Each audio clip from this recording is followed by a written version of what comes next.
Hey guys, welcome to government jobs Gyan YouTube channel. Guys, आज की इस वीडियो में हम बात करेंगे बिहार एसटीईटी 2025 के notification online form apply process के बारे में। जी हाँ दोस्तों, बिहार स्कूल एग्जामिनेशन बोर्ड ने सेकेंडरी टीचर एलिजिबिलिटी टेस्ट 2025 के लिए नोटिफिकेशन रिलीज कर दिया है। कैसे आप इस टेस्ट में पार्टिसिपेट करने के लिए अपने फॉर्म अप्लाई कर सकते हो बिना कोई मिस्टेक किए हुए, इसकी पूरी जानकारी हम आपको स्टेप बाय स्टेप रजिस्ट्रेशन से लेकर प्रिंट तक इस वीडियो में देंगे। बस आपको इस वीडियो को स्किप के बिना शुरू से लेकर एंड तक देखना है। उसके बाद वीडियो पसंद आए तो इसे लाइक और शेयर कर दें। चैनल पर नए हो तो इसे सब्सक्राइब कर लें। साथ ही साथ आपको फॉर्म अप्लाई करते हुए जो जो भी प्रॉब्लम फेस हो रही है उन सभी का हल आपको इस वीडियो में मिल जाएगा। कैसे आपको अपनी क्वालिफिकेशन की डिटेल देनी है, फोटो सिग्नेचर अपलोड करने हैं और बाकी के डॉक्यूमेंट अपलोड करने हैं, कौन सा डॉक्यूमेंट आपको कितने केबी में अपलोड करना है और कौन सी वो कॉमन मिस्टेक है जिसे करने से आपका फॉर्म रिजेक्ट हो सकता है, सभी जानकारी हम आपको इस वीडियो में देंगे। बस आपको एंड तक हमारे साथ इस वीडियो में बने रहना है। तो बिना कोई वक्त गंवाए चलिए शुरू करते हैं। आपको इस वीडियो के डिस्क्रिप्शन बॉक्स में हमारी वेबसाइट IND-sarkari-naukri.in के इस पेज का लिंक मिल जाएगा। यहाँ पर आपको इस एलिजिबिलिटी टेस्ट के रिगार्डिंग सभी डिटेल्स प्रोवाइड कर दी गई है। बिहार स्कूल एग्जामिनेशन बोर्ड ने secondary teacher eligibility test STET 2025 के लिए नोटिफिकेशन रिलीज कर दिया है। आप 19 सितंबर 2025 से 27 सितंबर 2025 तक अपने फॉर्म अप्लाई कर सकते हो। एग्जाम आपका 4 से 25 अक्टूबर 2025 के बीच में होगा। रिजल्ट आपका 1 नवंबर 2025 को रिलीज कर दिया जाएगा। यहाँ पर अगर आप पेपर फर्स्ट के लिए अप्लाई कर रहे हैं तो फिर आपके पास बैचलर डिग्री होनी चाहिए प्लस आपके पास बीएड एग्जाम पास आउट होना चाहिए इस टेस्ट में पार्टिसिपेट करने के लिए, या फिर आपके पास मास्टर डिग्री होनी चाहिए रिलेटेड सब्जेक्ट में और बीएड एग्जाम आपका पास आउट होना चाहिए, या फिर आपके पास बैचलर या मास्टर डिग्री होनी चाहिए मिनिमम 45% मार्क्स के साथ। बैचलर डिग्री आपके पास 50% मार्क्स के साथ होनी चाहिए और यहाँ पर आपका बीएड पास आउट होना जरूरी है या 4 साल का कोर्स होना चाहिए आपके पास बीए बीएड या फिर बीएससी बीएड का।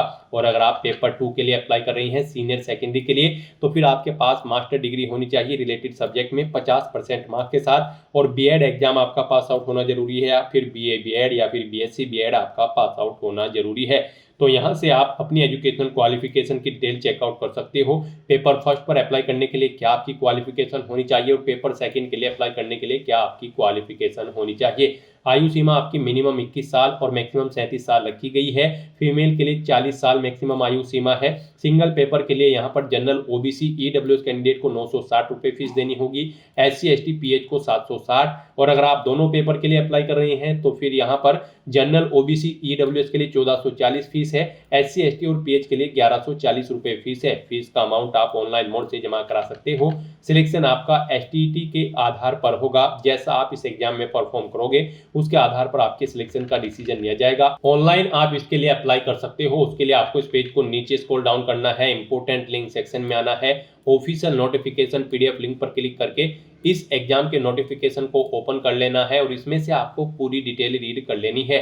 यहाँ पर आपको सभी डिटेल्स प्रोवाइड कर दी गई है, जैसे कि क्या टेस्ट का नाम है, कब से कब तक आप अप्लाई कर सकते हो, कैसे अप्लाई कर सकते हो, क्या आपका एलिजिबिलिटी क्राइटेरिया होना चाहिए इस टेस्ट में पार्टिसिपेट करने के लिए। पूरी जानकारी आपको इस नोटिफिकेशन में दे दी गई है। आप सभी डिटेल्स यहाँ से रीड करें, उसके बाद अपने फॉर्म अप्लाई कर लें। फॉर्म अप्लाई करने के लिए भी आपको हमारी वेबसाइट के इसी पेज पर ही अप्लाई ऑनलाइन का लिंक दिया गया है। जैसे ही आप इस लिंक पर क्लिक करेंगे तो आपके सामने यहाँ पर बिहार स्कूल एग्जामिनेशन बोर्ड का ये पोर्टल ओपन होगा।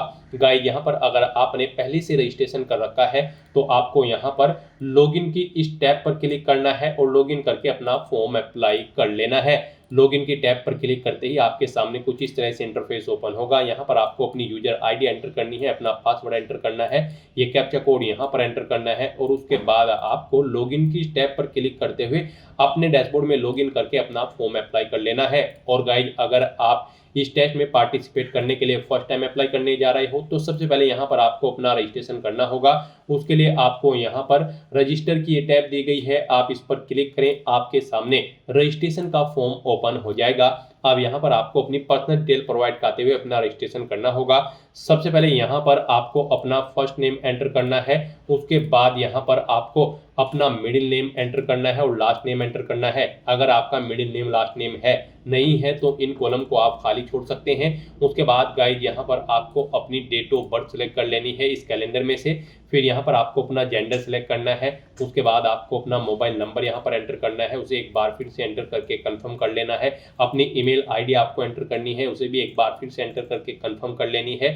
और फिर उसके बाद आपको जनरेट ओटीपी के इस ऑप्शन पर क्लिक करना है। फिर आपके सामने कैप्चा ऑथेंटिकेशन का ये पॉपअप शो होगा। आपको ये कैप्चा कोड यहाँ पर एंटर करना है और उसके बाद सबमिट के इस ऑप्शन पर क्लिक कर देना है। फिर आपके रजिस्टर्ड मोबाइल नंबर और ईमेल आईडी पर एक ओटीपी आया होगा, वो ओटीपी आपको यहाँ पर एंटर करना है और उसके बाद आपको वैलिडेट ओटीपी के ऑप्शन पर क्लिक करके अपना मोबाइल नंबर और ईमेल आईडी को वैलिडेट कर लेना है। फिर आपको डिक्लेरेशन सेक्शन में आई एग्री के इस चेकबॉक्स को ओके करना है। ये कैप्चा कोड यहाँ पर एंटर करें और फिर री-वेरीफाई के ऑप्शन पर क्लिक करें। फिर यहाँ पर पीछे अब तक आपने जो डिटेल प्रोवाइड कराई है उसका प्रीव्यू आपको शो कर दिया गया है। आपको सभी डिटेल्स केयरफुली चेकआउट करनी है। इनके सामने इन सभी चेकबॉक्सेस को आपको ओके करना है और उसके बाद गाइज फिर आपको सबमिट के इस ऑप्शन पर क्लिक कर देना है। इस तरह से यहाँ पर आपका रजिस्ट्रेशन सक्सेसफुली कंप्लीट हो जाएगा। एक रजिस्ट्रेशन आईडी यानी कि यूजर आईडी और पासवर्ड आपके रजिस्टर्ड मोबाइल नंबर और ईमेल आईडी पर भी सबमिट कर दी गई हैं। आपको उन्हें केयरफुली नोट डाउन करके रख लेना है फ्यूचर यूज के लिए। और गाइस यहाँ पर अब आपको अपना फॉर्म अप्लाई करने के लिए गो टू एप्लीकेशन की स्टेप पर क्लिक करना है। अब यहाँ पर आपका फॉर्म स्टार्ट हो चुका है। कुछ चीज़ें आपको आपकी ऑटोमेटिकली फिल मिलेगी जो आपने रजिस्ट्रेशन टाइम पे प्रोवाइड कराई थी। अब यहाँ पर बस आपको अपने फादर या हस्बैंड का नाम देना है। फिर आपको अपनी मदर का नाम एंटर करना है। कोई अल्टरनेट मोबाइल नंबर है तो यहाँ पर आप एंटर कर सकते हैं, नहीं है तो इस कॉलम को खाली छोड़ दें। फिर यहाँ पर आपको अपनी नेशनलिटी सिलेक्ट कर लेनी है। उसके बाद आपसे पूछा गया है कि क्या आपके पास बिहार स्टेट का डोमिसाइल है। अगर है तो यस करें, नहीं तो नो ऑप्शन सेलेक्ट करें। नो ऑप्शन अगर आप सेलेक्ट करते हैं तो फिर आपको अपना स्टेट सेलेक्ट करना होगा जिस स्टेट का आपके पास डोमिसाइल है। और अगर आप यस ऑप्शन सेलेक्ट करते हैं तो फिर यहाँ पर आपको अपना बिहार का डिस्ट्रिक्ट सेलेक्ट कर लेना है कोड के साथ। तो यहाँ पर आप अपना डिस्ट्रिक्ट सेलेक्ट कर लें। उसके बाद यहाँ पर आप किस लैंग्वेज में अपना एग्जाम पेपर चाहते हैं, हिंदी या फिर इंग्लिश में, आप अपने अकॉर्डिंग ऑप्शन सेलेक्ट करें। अपनी कैटेगरी यहाँ पर आप सेलेक्ट करें। उसके बाद यहाँ पर आपको अपनी बैंक अकाउंट की डिटेल देनी है। यहाँ पर आपको अपने बैंक का नाम देना है, ब्रांच का नाम देना है, अकाउंट नंबर आपको अपना एंटर करना है, अपने बैंक का आईएफएससी कोड यहाँ पर आपको एंटर करना है। फिर आपकी बॉडी पर कहीं कोई कट या तिल का निशान है तो उस पैलेस का नाम यहाँ पर आपको एंटर करना है। उसके बाद यहाँ पर आपको अपनी आइडेंटिटी प्रूफ की डिटेल देनी है। यहाँ पर आपके पास पैन कार्ड है तो आप यस करेंगे और फिर अपने पैन कार्ड का नंबर देंगे और उस पर जो आपका नाम अंकित है वो नाम यहाँ पर आप एंटर करेंगे। नहीं है तो नो ऑप्शन सेलेक्ट करेंगे। ड्राइविंग लाइसेंस है तो आप यस करेंगे और फिर उसकी डिटेल देंगे, जैसे कि ड्राइविंग लाइसेंस नंबर, नाम आपका क्या है ड्राइविंग लाइसेंस पर अंकित वो आपको देना है, इशू आपको किस अथॉरिटी ने किया है उसका नाम देना है, कब इशू हुआ है वो डेट आपको सिलेक्ट कर लेनी है, कब तक वैलिड है वो डेट आपको सिलेक्ट कर लेनी है। और अगर ड्राइविंग लाइसेंस भी नहीं है तो आप नो ऑप्शन सिलेक्ट करेंगे। इस तरह से यहाँ पर आपको कोई एक आईडी यस करनी है, यस ऑप्शन सेलेक्ट करना है और उसका नंबर और नाम आपका उस पर जो भी अंकित है वो आपको यहाँ पर एंटर कर देना होगा। यहाँ पर आपसे पूछा गया है वोटर आईडी है या पासपोर्ट है या फिर कोई valid photo attach bank passbook है या फिर आपके पास कोई गवर्नमेंट का वैलिड आईडी कार्ड है। तो यहाँ पर आप किसी भी एक में यस करें और उसकी डिटेल प्रोवाइड करा दें। उसके बाद आपको यहाँ पर इस चेकबॉक्स को ओके करना है और फिर गाइज आपको सेव एंड नेक्स्ट के इस ऑप्शन पर क्लिक कर देना है। नेक्स्ट यहाँ पर आपको अपनी एडिशनल डिटेल प्रोवाइड करनी है। यहाँ पर आपसे पूछा गया है कि क्या आप ई सर्विसमैन हैं। अगर हैं तो आप यस ऑप्शन सेलेक्ट करेंगे, ज्वाइनिंग डेट देंगे, रिटायरमेंट डेट सेलेक्ट करेंगे। इनके अकॉर्डिंग आपकी सर्विस की लेंथ कैलकुलेट करके यहाँ पर आपको शो कर दी जाएगी। और अगर आप ई सर्विसमैन नहीं हैं तो आप नो ऑप्शन सेलेक्ट करें। फिर आपसे पूछा गया है कि क्या आप PWBD कैंडिडेट हैं। अगर हैं तो आप यस करेंगे और यहाँ पर आप अपनी डिफरेंट एबल्ड कैटेगरी सेलेक्ट करेंगे। फिर यहाँ पर आपसे पूछा गया है कि क्या आपको स्क्राइब की भी जरूरत पड़ेगी एग्जाम पीरियड के दौरान। अगर पड़ेगी तो आप यस करेंगे, नहीं तो नो ऑप्शन सेलेक्ट करेंगे। और अगर यहाँ पर आप डिफरेंट एबल्ड कैटेगरी कैंडिडेट नहीं है, person with benchmark disability candidate नहीं है तो आप नो ऑप्शन सेलेक्ट करेंगे। इस तरह से अपनी डिटेल प्रोवाइड करने के बाद फिर आप सेव एंड नेक्स्ट के ऑप्शन पर क्लिक करें। नेक्स्ट यहाँ पर आपको अपनी कम्युनिकेशन डिटेल प्रोवाइड करनी है। यहाँ पर आप सबसे पहले अपना कोरोस्पोंडेंस एड्रेस एंटर करें। उसके बाद गाइज यहाँ पर आपको अपना परमानेंट एड्रेस एंटर करना है। और अगर आपका परमानेंट एड्रेस आपके कोरोस्पोंडेंस एड्रेस के अकॉर्डिंग सेम है तो यहाँ पर आप यस के इस ऑप्शन को क्लिक कर दें। Each correspondence address same as permanent address में ऑटोमेटिकली आपका परमानेंट एड्रेस आपके कोरोस्पोंडेंस एड्रेस के अकॉर्डिंग यहाँ पर फिल हो जाएगा। और उसके बाद फिर यहाँ पर आप सेव एंड नेक्स्ट के इस ऑप्शन पर क्लिक करें। नेक्स्ट यहाँ पर आपको अपनी क्वालिफिकेशन की डिटेल प्रोवाइड करनी है। गाइस यहाँ पर सबसे पहले आपको अपना पेपर सिलेक्ट करना है। आप किस पेपर में पार्टिसिपेट करना चाहते हैं, पेपर फर्स्ट में या फिर पेपर सेकंड में या फिर दोनों में, आप अपने अकॉर्डिंग ऑप्शन सेलेक्ट करें। फिर यहाँ पर आपको पेपर के अकॉर्डिंग सब्जेक्ट ऑफर किए जाएंगे। इनमें से आप सब्जेक्ट सिलेक्ट करें किस सब्जेक्ट की टीचिंग के लिए आप अप्लाई करना चाहते हैं। तो यहाँ पर आप सब्जेक्ट सिलेक्ट कर लें। फिर आपको यहाँ पर अपनी क्वालिफिकेशन की डिटेल प्रोवाइड करनी है।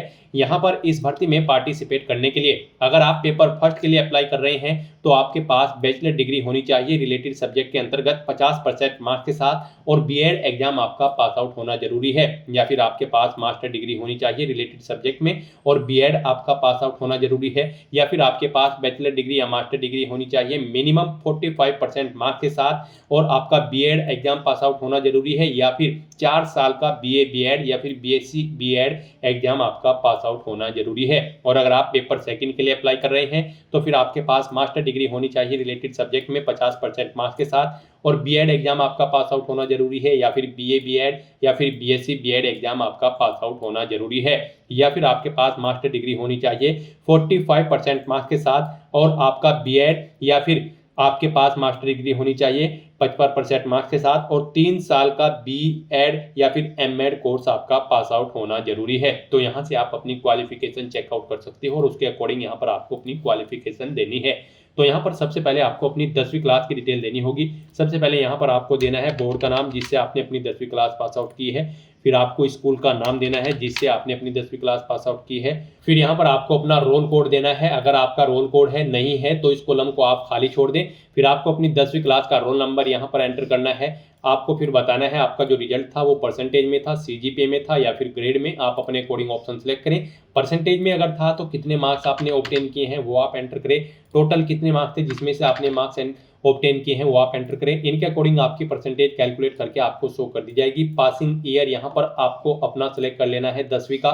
फिर यहाँ पर आपको बताना है आपकी फर्स्ट डिवीजन थी, सेकंड थी या फिर थर्ड। आप अपने अकॉर्डिंग ऑप्शन सेलेक्ट कर लें। इसी तरह से यहाँ पर आपको अपनी 12वीं क्लास की डिटेल प्रोवाइड कर देनी है। फिर यहाँ पर आपको अपनी ग्रेजुएशन की डिटेल प्रोवाइड करनी है। यहाँ पर भी आपको बोर्ड या यूनिवर्सिटी का नाम देना है जिससे आपने अपनी ग्रेजुएशन पास आउट की है। कॉलेज का नाम देना है यहाँ पर जिससे आपने अपनी ग्रेजुएशन पास आउट की है। फिर आपको अपना रोल कोड देना है। अगर रोल कोड है नहीं है तो इस कॉलम को खाली छोड़ दें। फिर आप अपना ग्रेजुएशन का रोल नंबर एंटर करें, पासिंग ईयर सेलेक्ट करें, बताएं मार्क्स आपके परसेंटेज में थे या फिर ग्रेड में या फिर सीजीपीए में। आप अपने अकॉर्डिंग ऑप्शन सेलेक्ट करें। सीजीपीए में अगर थे तो सीजीपीए कितना आपने ऑब्टेन किया है वो आप एंटर करें। टोटल कितना सीजीपीए था जिसमें से आपने सीजीपीए ऑब्टेन किया है वो आप एंटर करें। सीजीपीए मल्टीप्लाई फैक्टर यहाँ पर आप एंटर करें और अपने यहाँ पर डिवीजन आप सेलेक्ट कर लें। इनके अकॉर्डिंग जो आप यहाँ पर डिटेल प्रोवाइड कराएंगे उनके अकॉर्डिंग आपकी परसेंटेज कैलकुलेट करके यहाँ पर शो कर दी जाएगी अगर आप सीजीपीए यहाँ पर एंटर करते हैं।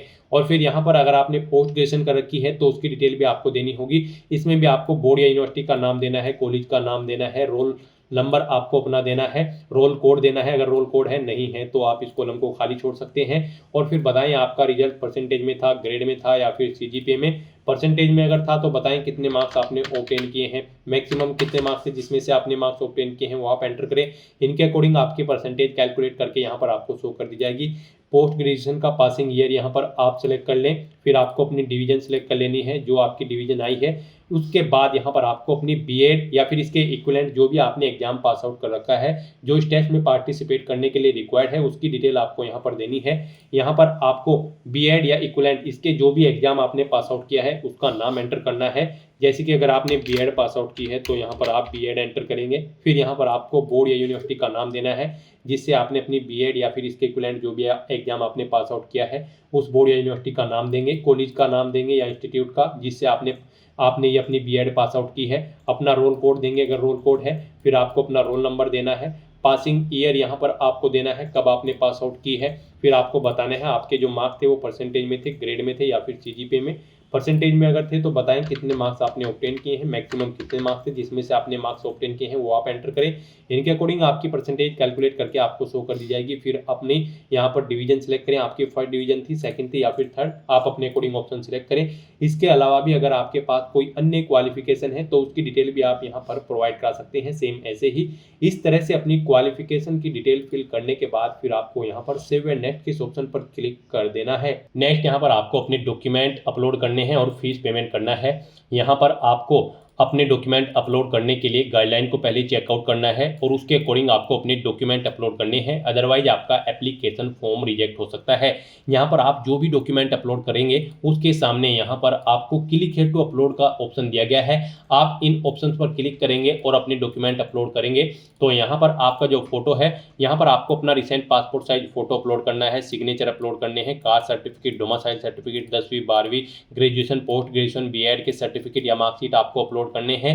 यहाँ पर आप जो भी डॉक्यूमेंट अपलोड करेंगे उसके सामने आपको क्लिक हियर टू अपलोड के ऑप्शन पर क्लिक करना है। फिर यहाँ पर आपको गाइडलाइन देखने को मिलेगी, जैसे कि यहाँ पर आपका जो फोटो होगा वो 80 KB से 200 KB के बीच में होना चाहिए, जेपीजी या फिर जेपीजी फॉर्मेट में होना चाहिए और यहाँ पर 200 DPI उसकी होनी चाहिए। तो यहाँ पर अपना फोटो अपलोड करने के लिए आपको drop file here slash browse to upload के ऑप्शन पर क्लिक करना है, फाइल को सिलेक्ट कर लेना है और अपना फोटो यहाँ पर आपको अपलोड कर देना है। उसके बाद यहाँ पर आपको अपने सिग्नेचर अपलोड करने हैं, उसके लिए भी आप क्लिक हियर टू अपलोड के ऑप्शन पर क्लिक करेंगे। सिग्नेचर यहाँ पर आपके 50 KB से 200 KB के बीच में होने चाहिए, जेपीजी या फिर जेपीईजी फॉर्मेट में होने चाहिए।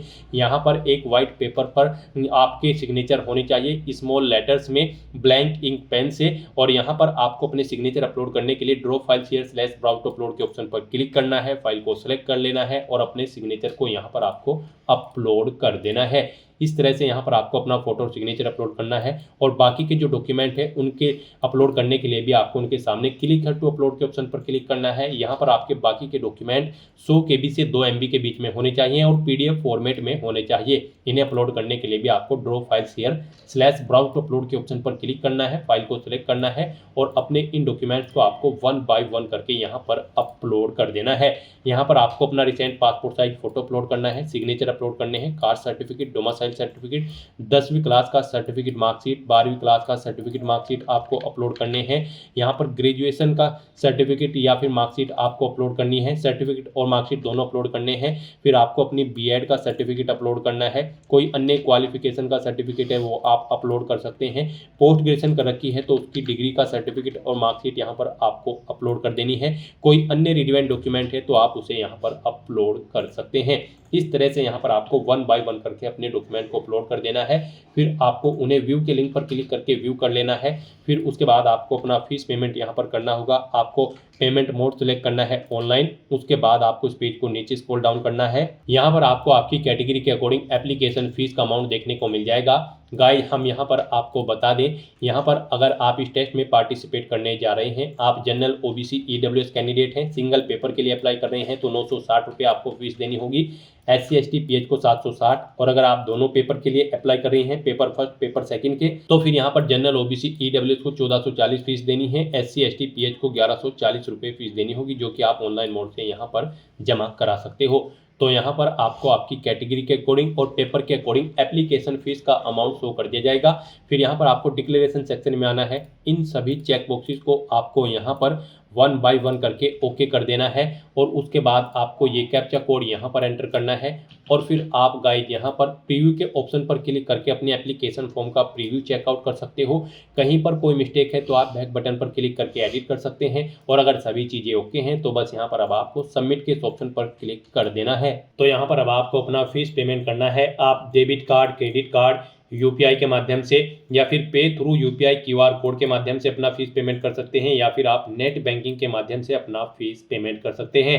यहाँ पर आपके लिए सबसे बेस्ट ऑप्शन पे थ्रू UPI QR कोड्स का रहेगा। आप इस ऑप्शन पर क्लिक करें और उसके बाद फिर यहाँ पर आप जनरेट UPI QR कोड इस ऑप्शन पर क्लिक करें। फिर आपके सामने ये QR कोड शो होगा। आप इसे अपने UPI एप्लीकेशन से स्कैन करें और अपना फीस पेमेंट कर दें।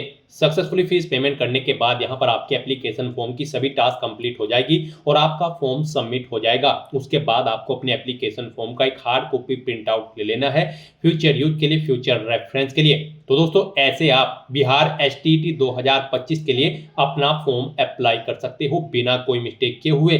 आज की इस वीडियो में बस इतना ही। आई होप ये वीडियो आपको पसंद आई होगी। अगर पसंद आई हो तो इसे लाइक और शेयर करें। चैनल पर नए हो तो इसे सब्सक्राइब कर लें।